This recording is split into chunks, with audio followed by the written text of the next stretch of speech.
Je voudrais encore dire merci à Papa Vespasien. C'était un papa pour moi. Comme il a su le dire, on se connaît depuis 2008. Et on a gardé de bonnes relations. Sa particularité, c'est l'humilité et la simplicité. Voilà deux notions que je retiens de votre berger. Simplicité, humilité. Et sont vraiment des notions rares dans ce temps de la fin envers des oins de Dieu. Et je voudrais qu'on puisse acclamer le Seigneur pour le don qu'il est, pour le corps de Christ et pour vous. Non, c'est trop faible là. C'est trop faible. Alléluia. Gloire à toi Jésus. Gloire à toi Jésus. Que ton nom soit glorifié. Que ton nom soit magnifié. Que ton nom soit exalté. Pour ta seule gloire. Au nom puissant de Jésus. Au nom puissant de Jésus. Alléluia. La gloire de Dieu en ces lieux. Amen. La gloire de Dieu est en ces lieux. Parce que Dieu est présent là où deux ou trois sont assemblés en son nom. Alléluia. On peut s'asseoir pour la gloire de Dieu. On peut s'asseoir pour la gloire de Dieu. On va écouter ce que Dieu a mis dans mon cœur. Et Dieu voulant, on va aussi prier après qu'on ait apporté le message de ce jour. Le titre que je vais apporter est celui-ci. La puissance du feu de Dieu. Amen. La puissance du feu de Dieu est la pensée que Dieu a mise dans mon cœur.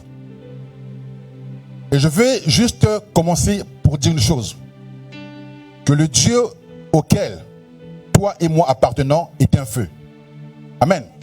Le Dieu en qui, auquel toi et moi appartenons est un feu. Et par conséquent, tu ne peux qu'être un feu. Amen. C'est vraiment inévitable. Le Dieu que nous servons est un feu qui dévore. Et comme ce Dieu est un feu qui dévore, il n'y a pas d'excuse que toi tu sois un feu. Il n'y a pas de prétexte que toi tu sois un feu. Et le feu est pour ses enfants. Amen. On va prendre nos Bibles pour le comprendre. Quelqu'un va me lire s'il vous plaît le livre de Deutéronome, le chapitre 4, verset 24. Deutéronome, chapitre 4, verset 24, juste pour comprendre que le Dieu que nous servons est un feu. Et à travers ce verset, tu auras cette conviction ou ce désir ardent d'aspirer aussi au feu de Dieu. Deutéronome, chapitre 4, verset 24. Je lis au nom puissant de Jésus. En effet, l'Éternel, ton Dieu, est un feu dévorant, un Dieu jaloux. Amen. Ton Dieu est un feu dévorant, un Dieu jaloux. Et ce Dieu aussi désire que toi, qui es son fils, que tu sois un feu. Pourquoi? Parce que en toi réside la nature de Dieu. En toi réside sa nature. Et pour preuve, Dieu a voulu faire de ton corps son temple. Dieu n'habite plus dans une maison faite d'hommes, mais Dieu habite en toi. Et comme Dieu habite en toi, il veut aussi faire de toi un feu. Il faut que tu sois un feu. Il ne faut pas que tu sois frette. Sois un feu. Même si l'hiver a commencé, il faut que le feu de Dieu en toi se manifeste. Il faut que l'extérieur sache que tu es un feu qui dévore. Maintenant, ce que je vais vous dire, comment faire que ce feu se manifeste? Comment faire que ce feu se manifeste? Je vais d'abord dire une chose. Que notre Dieu, il s'est révélé aussi à Moïse sur la montagne d'Horeb, dans Exode 3, 1, 2, à travers un feu. Donc le feu, c'est aussi le symbole de sa présence. Là où le feu de Dieu est présent, ça montre que Dieu est présent. Ça montre que Dieu veut se manifester. C'est pourquoi quand Moïse partait pour paître le bétail de son beau-père Jéthro, Dieu lui est apparu à travers une flamme de feu. Alléluia. Et maintenant, je vais vous dire ce matin, comment ce feu peut-il se manifester à ton égard? Ce que tu dois retenir ce matin, c'est que le feu n'est dédié qu'à ceux qui connaissent la notion de sacrifice. Le feu de Dieu descend envers ceux qui connaissent le concept de sacrifice. Si tu ne connais pas c'est quoi le sacrifice, le feu de Dieu ne pourra jamais descendre sur toi. Et c'est pourquoi il faut que tu saches le concept de sacrifice.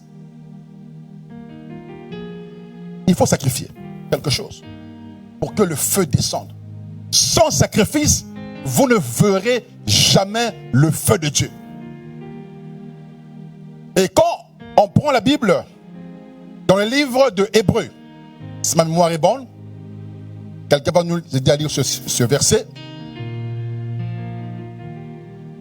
Dans Hébreux, le chapitre 1, 7e verset, sa parole dit ceci, que Dieu, il fait de ses serviteurs des flammes de feu et des anges ses messagers. Donc le feu de Dieu ne descend que envers les serviteurs et servants de Dieu. Or, qui dit serviteur ou servant de Dieu, c'est une personne qui porte en lui les souffrances du Christ.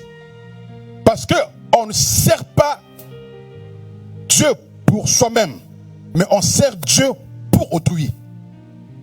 Et comme tu sers Dieu, et Dieu va faire de toi aussi une flamme de feu. Car dans le mot service, il y a le sacrifice. Quand on sert Dieu, il y a un prix que nous payons. Le prix que nous payons, d'abord pour nous sanctifier, pour offrir notre corps à Dieu, en sacrifice vivant, saint, agréable à lui, ce qui sera pour Dieu un culte agréable. Quand nous servons Dieu, c'est aussi le temps que nous mettons de côté.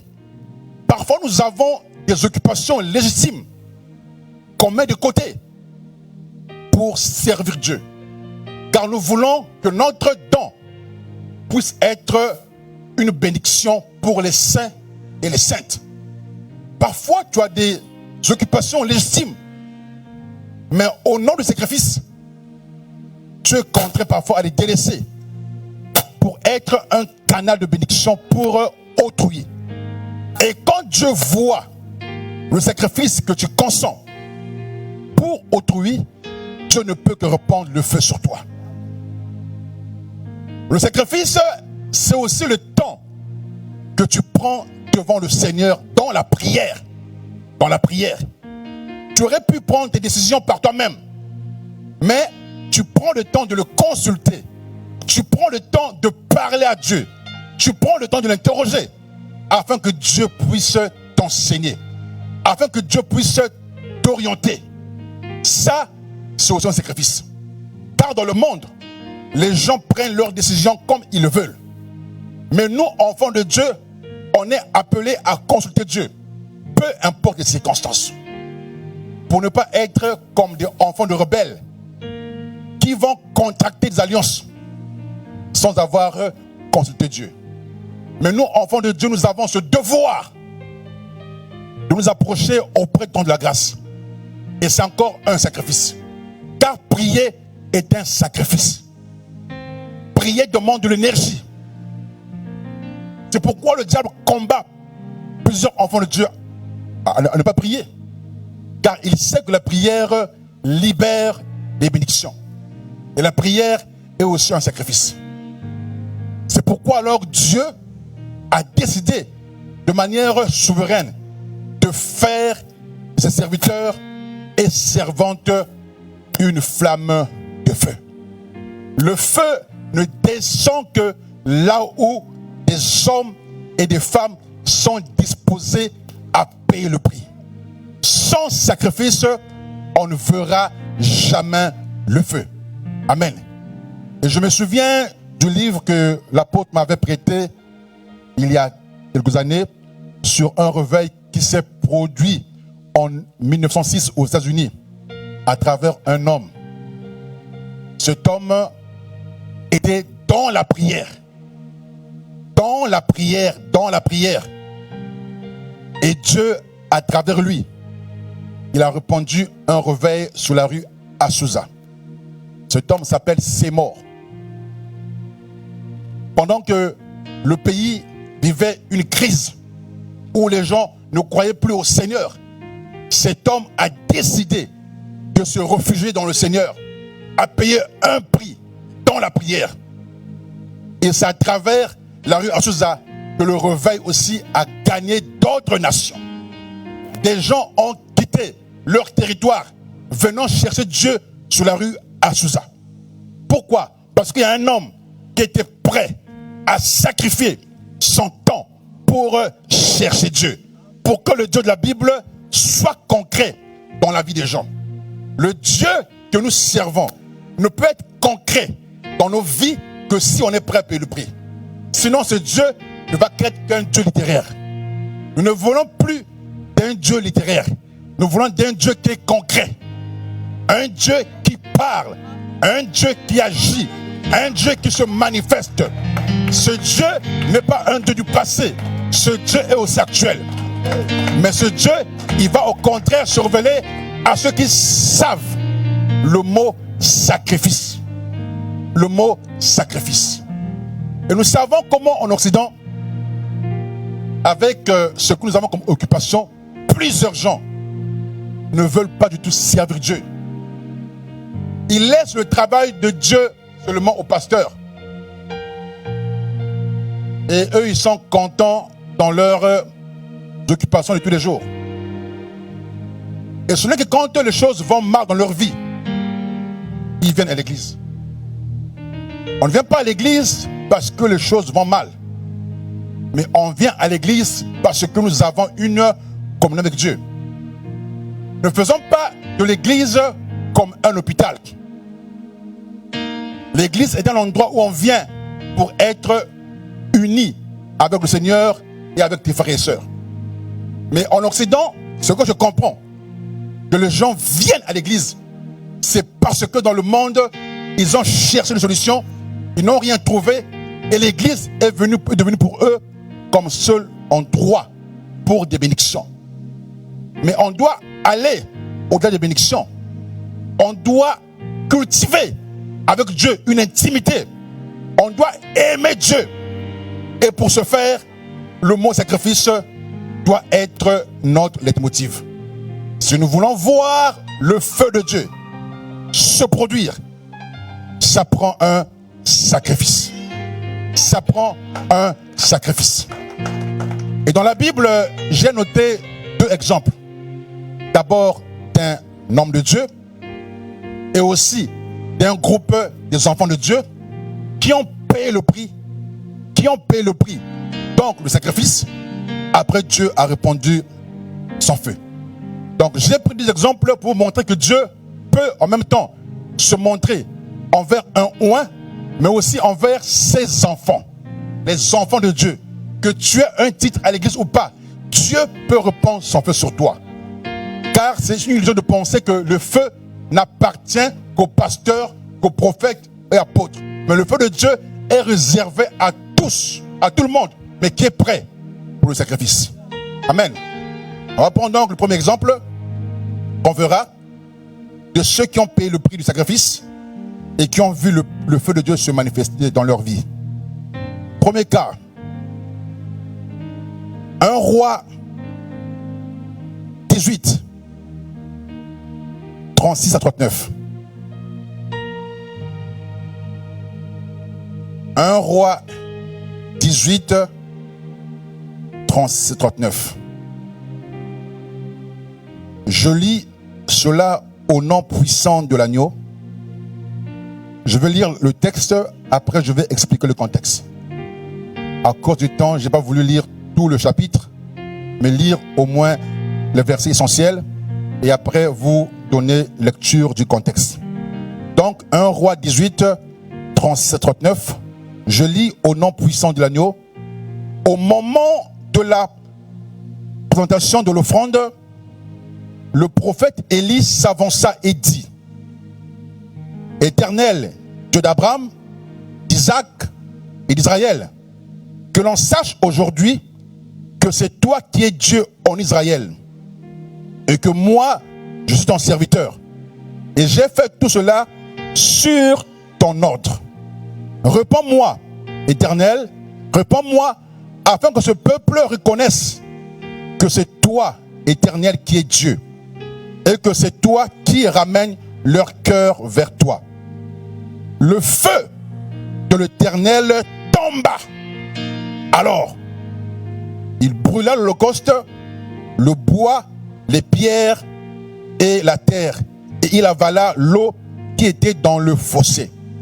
Quand ils virent cela, tous les membres du peuple tombèrent le visage contre terre et dirent: c'est l'Éternel qui est Dieu, c'est l'Éternel qui est Dieu. Amen. Le contexte ici, c'est qu'on nous parle d'Élie, qui est un prophète authentique de Dieu, avec des prophètes de Baal. Maintenant, il fallait faire un défi pour prouver à la communauté quel était le vrai Dieu en qui le peuple devrait se confier. Alors, le défi consistait à ce qu'on aille à la montagne de Carmel, bâtir l'autel, offrir un sacrifice, et que le Dieu qui répond par le feu est le Dieu qui doit être adoré. Donc, les gens sont partis à la montagne d'Horeb, ainsi que les prophètes Baal, qui ont commencé à invoquer leur Dieu, du matin au soir. Et leur Dieu ne répondait pas à leurs prières. Même au point où ces prophètes de Baal ont commencé à mettre sur leur corps des incisions. Le sang commençait à couler. Mais leur Dieu ne répondait pas. Il avait la bouche, mais ne parlait pas. Il avait les oreilles, n'écoutait pas. Il avait la main, mais ne pouvait pas agir. Et maintenant, Élie a rétabli l'autel. Maintenant, il a aussi apporté un sacrifice. Et pendant que Élie s'est engagé à apporter son sacrifice à l'autel, la Bible nous dit que le feu de Dieu est tombé. Et pourquoi le feu de Dieu est tombé? Parce que Dieu a vu le sacrifice. Le sacrifice fait descendre le feu. Même si ici on nous parle d'un sacrifice comme en nature, en matériel. Mais moi je parle ici du sacrifice dans tous les domaines. Le temps que tu donnes à Dieu est un sacrifice. Et quand tu le fais d'un bon cœur, le feu de Dieu descend sur toi. Parce que tu n'es pas n'importe qui, frère. Tu donnes ton temps à Dieu. Et pour que les gens soient bénis par toi. Et le feu ne peut que descendre. Une fois, j'étais en train de prier. C'était chez moi là-bas à Ottawa. Le Seigneur commençait à me dire une chose. Il m'a parlé dans le livre de Zacharie, où Dieu m'a dit ceci clairement. Parce qu'à l'époque, l'église commençait à sentir un grand fardeau dans le ministère. Et Dieu m'a dit une chose, il est indifférent. Donc que Dieu est fâché envers ceux qui se montrent indifférents à l'œuvre de Dieu. Oui, Dieu se montre, Dieu est très fâché quand il voit ses enfants négliger les choses de Dieu. C'est pourquoi Dieu nous dit de ne pas faire l'œuvre de Dieu avec négligence. Les gens qui négligent l'œuvre de Dieu ne peuvent pas être des canaux du feu. C'est seulement ceux qui prennent les choses de Dieu au sérieux. Voilà ceux-là qui verront le feu de Dieu. parce qu'il paye le prix. Élie a payé le prix.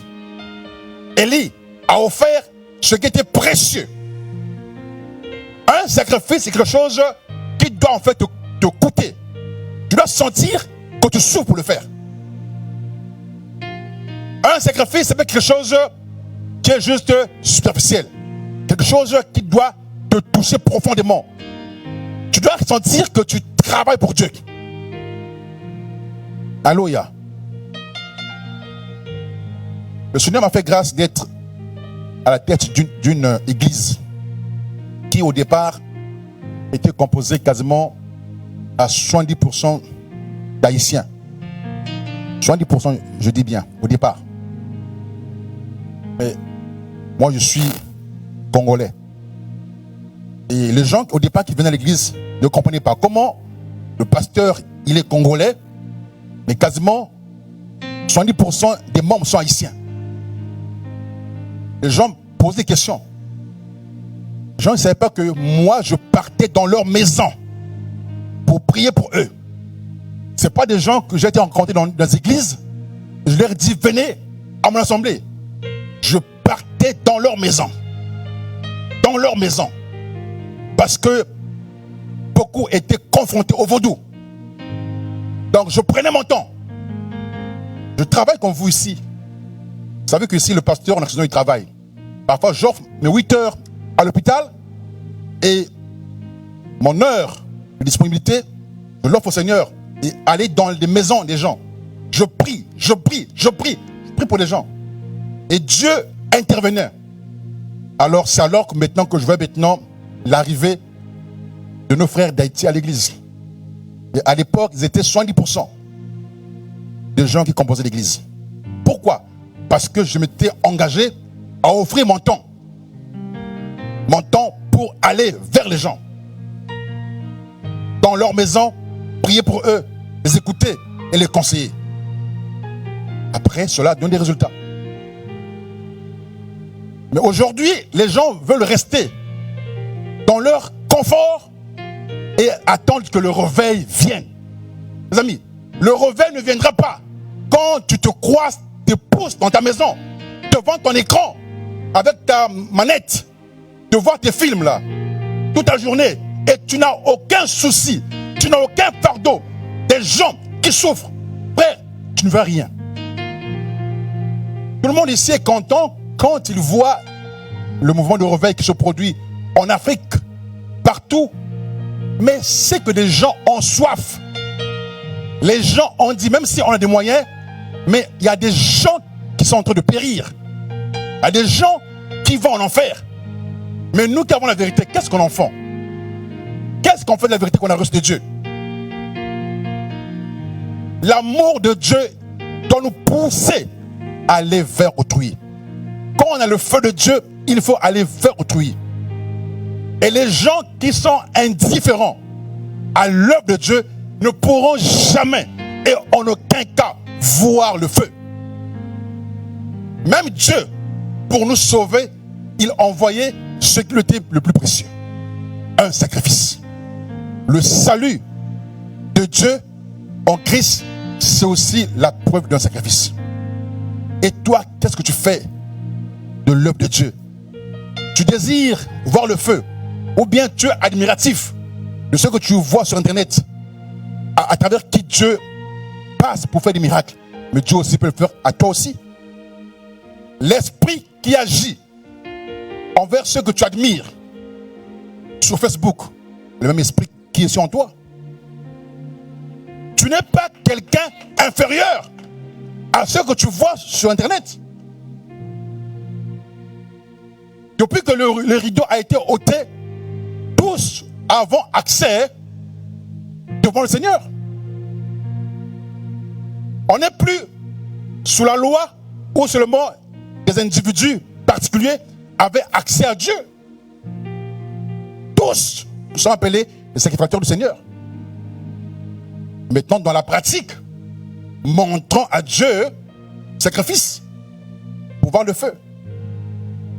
Élie a sacrifié, il a vu le feu. Deuxième exemple, c'est le cas des hommes simples, comme toi et moi, qui ont dit, on mettra notre temps au Seigneur, car nous voulons voir le feu. Des hommes simples, qui n'avaient pas de titre dans la Bible, mais ils ont dit qu'on va mettre notre temps au Seigneur pour que le feu qu'on a vu à travers le Maître, nous aussi qu'on puisse le manifester. On prend nos Bibles et on va dans le livre de Actes 1, 12, 15. Après, on lira aussi Actes 2, 1, 14. Actes 1, 12, 15.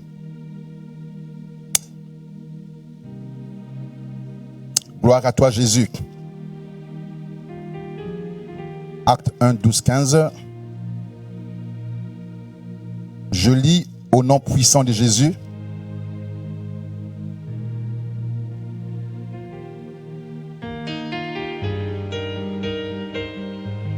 Alors, ils retournèrent à Jérusalem, de la colline appelée Mont des Oliviers, qui est près de Jérusalem, à la distance d'1 kilomètre environ. Quand ils furent arrivés, ils montèrent à l'étage dans la pièce où ils se tenaient d'ordinaire. Il y avait là Pierre, Jean, Jacques, André, Philippe, Thomas, Barthélemy, Matthieu, Jacques, fils d'Alphée, Simon, le Zélote et Jude, fils de Jacques. Tous persévéraient d'un commun accord dans la prière avec les femmes, avec Marie, la mère de Jésus, et avec les frères de Jésus. Ici, nous sommes à un moment particulier de la vie de l'Église, où l'Église va voir le jour. Le Seigneur a été enlevé. Il a été enlevé. Et les disciples étaient restés sous la couverture de Pierre. Et Pierre s'est dit, nous allons continuer l'œuvre de Dieu, même si le Maître est enlevé. Ils sont partis dans la chambre haute. Et le nombre était de 120.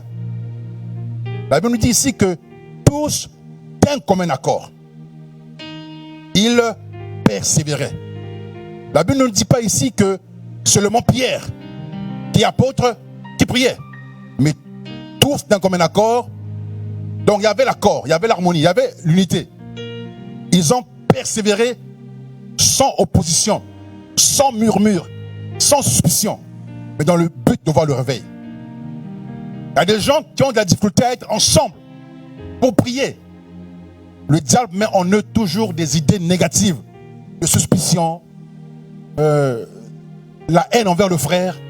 Donc il n'y a pas d'accord. Mais les 120 ici étaient unis, étaient en accord, et ils priaient. Et leur but était de voir le feu descendre. Je ne sais pas combien de temps ils ont prié, mais à ce que je sache, ils ont fait un sacrifice. Il y a un prix qu'ils ont payé. Alors après, qu'est-ce qui va se produire? Après leur temps de prière, qu'est-ce qui va se produire? On va voir la suite dans le livre de Actes 2, 1 à 4. Ici, on verra la suite. Si vous voulez, les effets des prières ensemble. Dans Actes 2, 1, 4, on va voir ce qui va se produire. Quand le jour de la Pentecôte arriva, ils étaient tous ensemble, au même endroit. Tout à coup, il vint du ciel un bruit, comme celui d'un feu violent, qui remplit toute la maison où ils étaient assis. Des langues qui semblaient de feu leur apparurent, séparées les unes des autres, et elles se posèrent sur chacun d'eux. Ils furent tous remplis du Saint-Esprit et se mirent à parler en en d'autres langues. Alléluia. Les 120 ont persévéré dans les prières collectives. Et à la Pentecôte, la Bible nous dit que les langues de feu étaient apparues sur les uns et les autres. Donc, les 120 étaient remplis de l'Esprit. Le feu est le symbole de l'Esprit de Dieu. Et ce feu n'est pas seulement venu à Pierre, qui était apôtre, mais envers les 120, car les 120 ont payé le prix. Et le feu est venu. Les gens me disent que est-ce que Dieu a oublié le Canada? C'est faux. Dieu a ses regards sur le Canada. Mais c'est qu'il manque des hommes, des femmes qui sont prêts à relever le défi. Parce qu'il y a des géants ici qui empêchent le réveil de se produire. Le premier géant ici, c'est maman. Ici, les gens aiment l'argent. Ils aiment l'argent que le Seigneur. Ils sont prêts à aller le dimanche au travail, être payé double, de devenir au Seigneur. Donc, maman ici est vraiment un obstacle au réveil. Il faut que les gens se lèvent de la prière. Et des prières collectives pour que le feu descende. Mais tant qu'il n'y aura pas des hommes et des femmes qui vont prier de manière collective, il n'y aura jamais le feu. On va rester pareil. Alors que Dieu veut que le feu descende. Dieu aime toutes les nations. Tout homme qui le craint et qui pratique sa justice lui est agréable. Ne pensez pas que Dieu aime seulement les Africains, les Asiatiques, les Brésiliens. Non, Dieu aime tout le monde. Mais il désire que les gens aient la notion de sacrifice. Qu'on mette un peu de côté parfois notre confort. Et qu'on vienne à l'église, à genoux, gêner, prier et demander à Dieu qu'il envoie son esprit. C'est l'esprit de Dieu qui peut changer les hommes. Sans l'esprit de Dieu, les hommes ne pourront jamais être changés. C'est Dieu qui va le faire. Maintenant, pour terminer le message, on va maintenant voir les effets du feu. Quand le feu de Dieu descend, qu'est-ce qu'il produit? Quand le feu est présent à quelque part, quand on a soupiré à voir le feu et que le feu est descendu, qu'est-ce qu'il produit? Premier effet, le feu attire les foules au Seigneur. Là où le feu descend, un feu authentique, pas un feu éphémère, mais un feu authentique. Quand ce feu descend, les foules viennent au Seigneur. Vous n'aurez pas à produire des efforts humains pour que les gens viennent au Seigneur. Vous n'aurez pas à faire beaucoup d'études pour que les gens viennent au Seigneur. C'est l'Esprit, c'est le feu de Dieu. Quand il est présent, quand ce feu est authentique, les foules viendront au Seigneur sans qu'on les pousse. Car c'est Dieu qui crée le vouloir et le faire. Si Dieu ne touche pas quelqu'un, la personne ne viendra pas au Seigneur. C'est Dieu.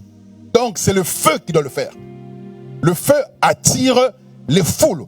Même les gens les plus sceptiques viendront au Seigneur, car ils verront le feu. Alléluia. On peut le voir dans le livre, dans Actes toujours 2, 3 à 6. Premier effet. Acte 2, 3 à 6. Gloire à toi, Jésus.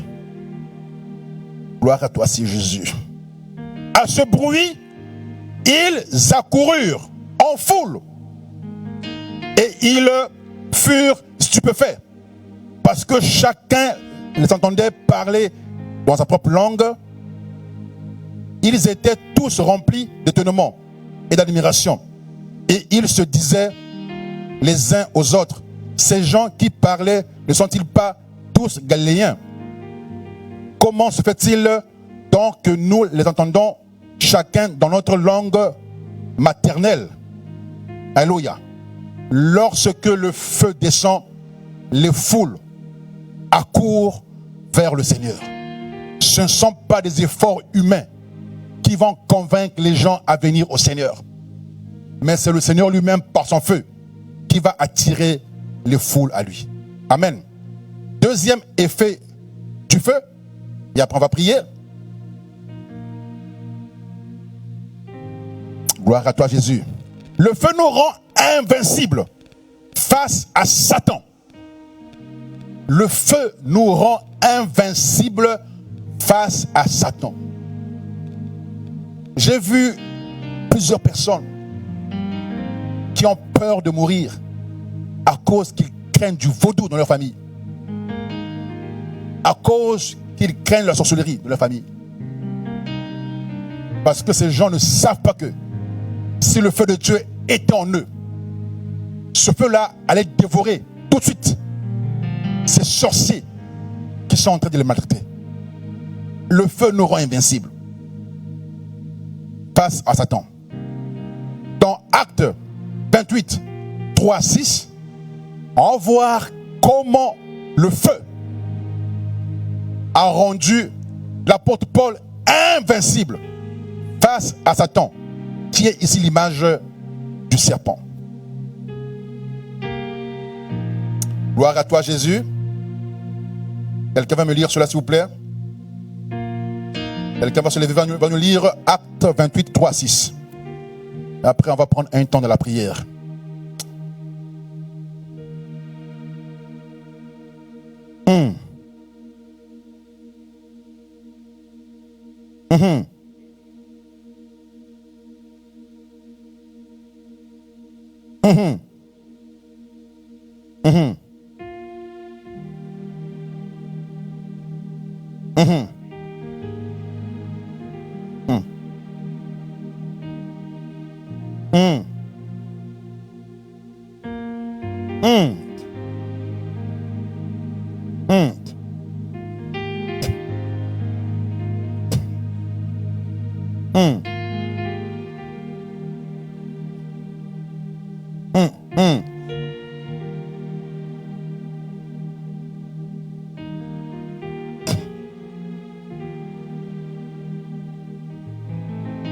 Amen. Le peuple là a dit que Paul était un Dieu parce que Paul a tenu un animal, une vipère, qui est l'image du diable. Et ces gens pensaient que Paul allait mourir, mais en vain. Parce que Paul est un homme de feu. Quand le feu est sur toi et quand le feu t'environne, les sorciers ne pourront jamais t'avoir. Il n'y aura pas chez toi des morts précoces. Avant de venir prêcher, j'étais en prière avec un prophète qui est à Miami. Il ne me connaît pas, je ne le connais pas. Autrement dit, on ne s'est pas encore vu. Mais j'ai son numéro et je l'ai appelé. Il a commencé à prier pour moi. Et à la fin, j'ai commencé aussi à libérer des paroles pour sa vie. Ce que je lui disais, c'est que tu as échappé à plusieurs fois la mort. À longtemps que tu serais sur cette terre. Mais à cause qu'avec ton Dieu, tu as une alliance.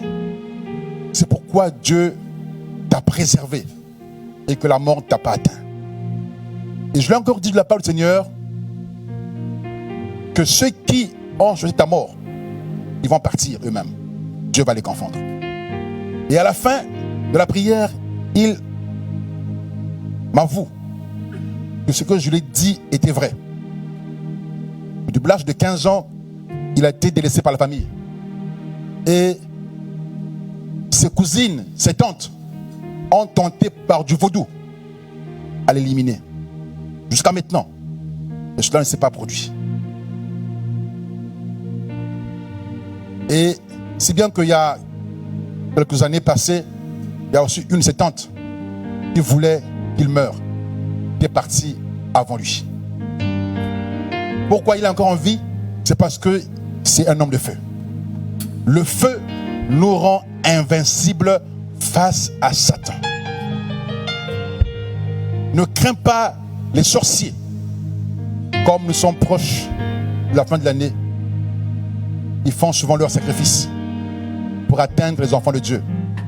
Si tu es quelqu'un qui a le feu, en aucun cas tu mourras de manière précoce, mais tu entreras dans le repos à 70 ans. Car les nombres de nos jours sont fixés à 70 ans pour les moins vigoureux et à 90 ans pour les plus vigoureux. Il ne faut pas accepter de mourir de manière précoce. Ce n'est pas de Dieu. Dieu veut plus mourir à un âge avancé. Les morts précoces, c'est du diable. C'est du diable.